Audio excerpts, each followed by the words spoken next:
Hello friends, welcome to crime watch with Harshavardhan. Gujarat రాష్ట్రంలోని నవసార్ జిల్లాలోని ఒక గ్రామం. ఆ గ్రామానికి హైవేకి దగ్గరలో కొన్ని సంవత్సరాల నుంచి మూతపడి ఉన్న ఒక రైస్ మిల్ ఉండేది.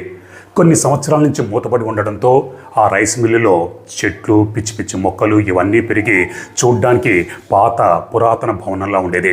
పగటిపూట చూస్తేనే అందరూ భయపడేవాడు. అదే రాత్రిపూట మరింత భయంకరంగా ఉండేది. పని చేయకపోవడంతో అటువైపుగా జనాలు ఎవ్వరూ సాధారణంగా వెళ్ళేవాళ్ళు కాదు. వారం రోజుల క్రితం, అంటే గత గురువారం, ఒక యువకుడు యూరిన్ పాస్ చేద్దామని ఆ రైస్ మిల్లు లోపలికి వెళ్ళాడు. అప్పుడే అతనికి ఎక్కడి నుంచో కొద్దిగా దుర్వాసన రావడం గమనించాడు. సరే, ఎప్పటి నుంచో పని చేయటం ఉండట్లేదు కదా, ఏదైనా జంతువో ఎలక ఏదైనా చచ్చిపోయి ఉంటుందేమో అని అనుకున్నాడు. అప్పుడే అతడి దృష్టి ఒక చోట పడింది. అది చూసిన ఆ యువకుడు భయంతో వణికిపోయాడు. అక్కడ దాదాపుగా పూర్తిగా నగ్నంగా ఉన్న ఒక యువతి మృతదేహం పడింది. మొహం కూడా గుర్తుపట్టని విధంగా ఉంది. ఆ యువకుడు యూరిన్ కూడా పాస్ చేయకుండా పరిగెత్తుకుంటూ పోలీస్ స్టేషన్కి వెళ్ళి జరిగిన విషయం చెప్పాడు. దాంతో పోలీసులు రైస్ మిల్ దగ్గరికి వచ్చారు. ఎక్కడైతే ఆ యువకుడు చెప్పాడో అక్కడికి వెళ్ళి చూసేసరికి అక్కడ దాదాపుగా నగ్నంగా ఉన్న ఒక యువతి డెడ్ బాడీ ఉంది. మొహం గుర్తుపట్టడానికి వీలు లేకుండా ఉంది. పోలీసులు సీన్ ఆఫ్ అఫెన్స్ని బట్టి ఆ యువతిని ఎవరైనా హత్య చేశారా, లేకపోతే ఎక్కడైనా హత్య చేసి ఇక్కడ పడేశారా, హత్య చేయడానికి ముందు రేప్కి ఏమైనా గురైందా, ఇటువంటి సందేహాలు, అనుమానాలు ఎన్నో కలిగాయి. సరే, ఆ యువతి డెడ్ బాడీని పోస్ట్మార్టం నిమిత్తం ప్రభుత్వ ఆసుపత్రికి పంపించారు. పోస్ట్మార్టం రిపోర్ట్ వచ్చిన తర్వాత ఆ యువతి ఎలా హత్యకు గురైంది, రేప్ అండ్ మర్డర్కి గురైందా అన్న వివరాలు తెలుస్తాయని పోలీసులు ఆ యువతి డెడ్ బాడీ ఫోటోలు అవి తీశారు. తర్వాత చుట్టుపక్కల ఉన్న పోలీస్ స్టేషన్లన్నింటిలో సమాచారం అందించారు. ఎక్కడైనా మిస్సింగ్ కేసులు ఏమైనా నమోదయ్యాయా అన్న కోణంలో పోలీసులు విచారణ చేపట్టారు. అదే టైంలో ఒక యువతి పోలీస్ స్టేషన్కి వచ్చి తన అక్క దాదాపు 2.5-3 నెలల నుంచి కనిపించడం లేదని మిస్సింగ్ కంప్లైంట్ ఇచ్చింది. పోలీసులు, అమ్మ మొత్తం పూర్తి వివరాలు ఇవన్నీ చెప్పండి అంటే, నా పేరు నఫీసా, మా అక్క పేరు సుహానా షేక్. మా అక్కకి 7 సంవత్సరాల క్రితం ఫైజల్ నాజిర్ పఠాన్ అన్న యువకుడితో పెళ్ళయింది. వీళ్ళకి 4 సంవత్సరాలు కొడుకున్నాడు. తర్వాత వీళ్ళిద్దరి మధ్య గొడవలు రేగాయి, విభేదాలు తలెత్తాయి. దాంతో వాళ్ళిద్దరూ విడివిడిగా ఉంటున్నారు. మా అక్క కొన్ని రోజులు నాతో, కొన్ని రోజులు నా తల్లితో ఉండేది. కానీ గత 2.5-3 నెలల నుంచి మా అక్క కనిపించకుండా పోయింది అని మిస్సింగ్ కంప్లైంట్ ఇచ్చింది. మరి 2.5 నెలల తర్వాత ఎందుకమ్మా కంప్లైంట్ ఇచ్చామని అడిగితే, నేను మా అమ్మ దగ్గరికి వెళ్ళిందేమో అని భావించాను, అందుకే ఇప్పుడు కంప్లైంట్ ఇస్తున్నానని చెప్పింది. సరే, మీ అక్క ఫోటో ఏమన్నా ఉందా అని అడిగితే తన అక్క సుహానా ఫోటో పోలీసులకు ఇచ్చింది. అప్పుడే పోలీసులకి తాము రైస్ మిల్లులో స్వాధీనం చేసుకున్న డెడ్ బాడీ గుర్తుకొచ్చి ఆ డెడ్ బాడీ ఫోటోలు నఫీసాకి చూపించారు. నఫీసా అది తన అక్కదేనని గుర్తుపట్టి బోరును వెలిపించింది.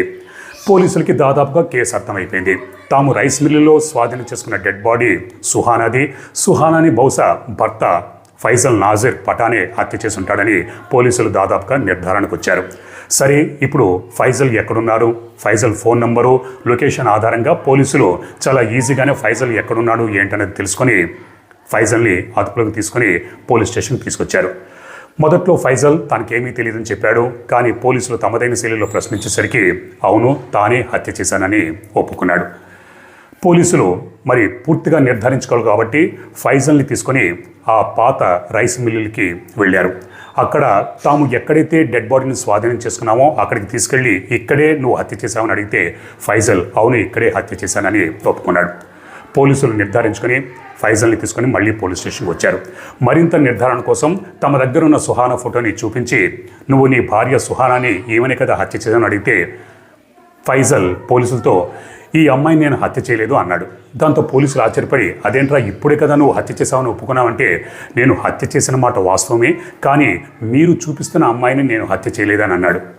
పోలీసులు, మరి ఇదేంటి వీడు ఇలా అంటాడు అంటే, నఫీసా అబద్ధం చెప్పిందా, నఫీసా ఎందుకు మరి ఆ డెడ్ బాడీ తన అక్కదేనని చెప్పింది అని పోలీసులు, సరే సుహానా కాల్ డేటా CDR మొత్తం అంతా పరిశీలిస్తే గత 2.5 నెలల నుంచి సుహానా ఎవరికి ఫోన్ చేయలేదు, ఎవరికి మెసేజ్ ఇవ్వలేదు, వాట్సాప్ చాటింగ్లు ఇవేమీ లేవు.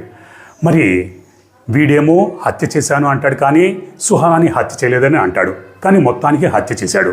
అప్పుడు పోలీసులు ఫైజల్తో, ఒరే అసలు నువ్వు ఇంతకీ ఎవరిని హత్య చేశావు అని అడిగితే, నేను రియాని హత్య చేశానని చెప్పాడు. రియానా? ఈ రియా కొత్త క్యారెక్టర్ ఎవర్రా అని అడిగితే, రియా నా గర్ల్ ఫ్రెండ్, మేమిద్దరము లివ్ ఇన్ రిలేషన్షిప్లో ఉండేవాళ్ళం, కానీ రియా వేరొకరితో తిరుగుతుందని నాకు అనుమానం కలిగింది. దాంతో మా ఇద్దరి మధ్య గొడవలు జరిగాయి. దాంతో నేను రియాని హత్య చేశానని ఫైజల్ పోలీసులతో చెప్పాడు. మరి రియాని హత్య చేశాడు, ఓకే, మరి సుహానా ఏమైపోయినట్టు? సుహానా సిస్టర్ నఫీజా అబద్ధం చెప్పుంటుందా? ఎందుకు అబద్ధం చెప్పుంటుంది? పోనీ ఏమైనా కన్ఫ్యూజ్ అయిందా? మరి ఇక్కడ సుహానా కూడా గత 2.5 నెలల నుంచి కనిపించకుండా పోయిందనేది వాస్తవం. ఎందుకంటే 2.5 నెలల నుంచి సుహానా ఫోన్ నుంచి ఎటువంటి కాల్స్ వెళ్ళలేదు, మెసేజ్లు వెళ్ళలేదు. మరి సుహానా ఏమైపోయినట్టు? సుహానా భర్త ఈ ఫైజల్ నాజిర్ పఠానే. అంటే వీడే తన భార్యని ఏమైనా చేసుండొచ్చు, సుహానా గురించి వీడికే తెలుసుంచట అన్న ఉద్దేశంతో పోలీసులు మళ్ళీ ఫైజల్ని ప్రశ్నించారు. ఫైజల్ తనకేమీ తెలియదన్నాడు. కానీ పోలీసులకి వీడే ఏదో చేసుంటాడని తమదైన శైలిలో ప్రశ్నించేసరికి ఫైజల్, సరే సార్, మళ్ళీ రైస్ మిల్కి వెళ్దాం పదండి అన్నాడు.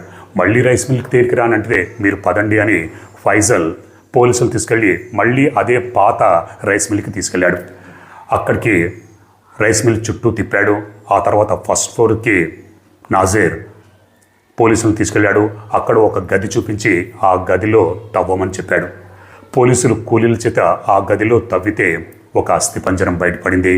దాంతోపాటు కొన్ని బట్టలు, 2-3 గొలుసులు అవి బయటపడ్డాయి. ఇదే నా భార్య సుహానా, నేను సుహానాని హత్య చేశానని ఫైజల్ నాజిర్ పోలీసులతో అన్నాడు.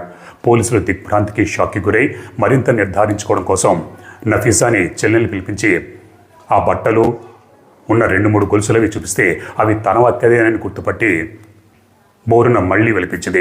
మరి ఇంతకుముందు డెడ్ బాడీని మీ అక్కదే నేను ఎందుకు చెప్పాను అంటే, మీరు ఫోటో చూపించారు సార్, నేను కన్ఫ్యూజ్ అయ్యాను. ఎందుకంటే మా అక్క బావ ఇద్దరు గొడవ పడుతుంటారు, మా బావ మీద నాకు అనుమానం ఉంది, దాంతో మా బావే మా అక్కని హత్య చేసుంటాడని నేను భావించి ఆ ఫోటోలు చూసి కన్ఫ్యూజ్ అయ్యానని చెప్పింది.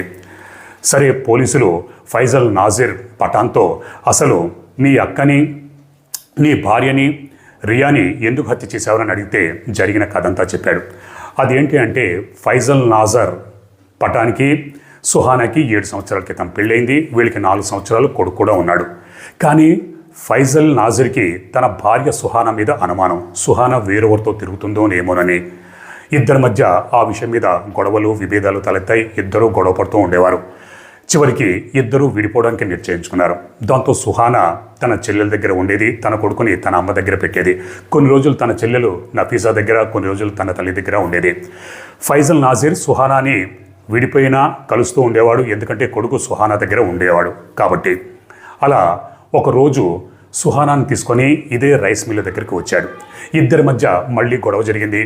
ఆ గొడవలో ఫైజల్ తన భార్య సుహానాని 2nd ఫ్లోర్, ఆ రైస్ మిల్ 2nd ఫ్లోర్ దగ్గర తీసుకెళ్లాడు. 2nd ఫ్లోర్ నుంచి కిందకి తోసేశాడు. దాంతో కింద పడ్డ సుహానా తలకి బలమైన గాయం తగిలింది. అక్కడికక్కడే చనిపోయింది.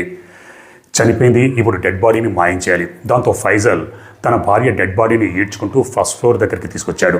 అసలే పాతబడిన రైస్ మిల్, జనసంచారం, ఎవ్వరూ లేరు, ఎవ్వరూ రారు.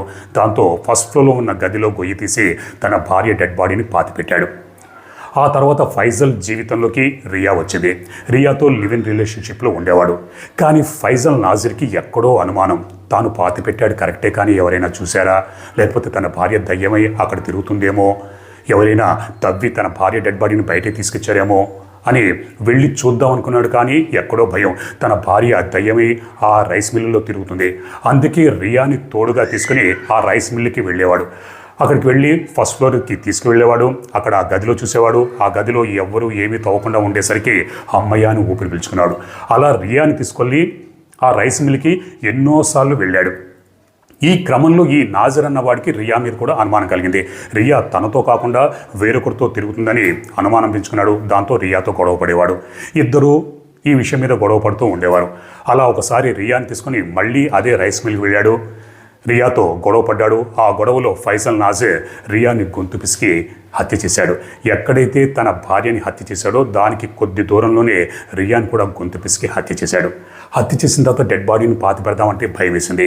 అసలే చీకటి పడింది, తన భార్య అప్పటికే దయ్యమై తిరుగుతుందేమో అని హడావిడిగా ఆ రియా డెడ్ బాడీని అక్కడే వదిలేశాడు. మళ్ళీ తర్వాత ఎప్పుడైనా వచ్చి పూడ్చి పెడదాం అనుకున్నాడు. ఇక్కడ పాతబడిపోయిన రైస్ మిల్లు, ఇక్కడికి ఎవరు రారు అన్న ధైర్యంతో అక్కడి నుంచి పారిపోయాడు. ఇదంతా తెలుసుకున్న పోలీసులు ఫైజల్ నాజిర్ పఠాన్ మీద డబుల్ మర్డర్ కేసు నమోదు చేసి జైలుకు పంపించారు. అలా పోలీసులు ఒక మర్డర్ కేసుని సాల్వ్ చేసే క్రమంలో రెండో హత్య కూడా సాల్వ్ చేశారు. ఈ స్టోరీ మీద మీ అభిప్రాయాన్ని కామెంట్స్ రూపంలో నాకు తప్పకుండా తెలియజేయండి. మరో నిజమైన క్రైమ్ స్టోరీతో నేను మళ్ళీ రేపు మీ ముందుంటాను. అప్పటిదాకా మీరు మీ కుటుంబ సభ్యులు క్షేమంగా, సురక్షితంగా, అప్రమత్తంగా ఉండాలని కోరుకుంటూ మీ హర్షవర్ధన్.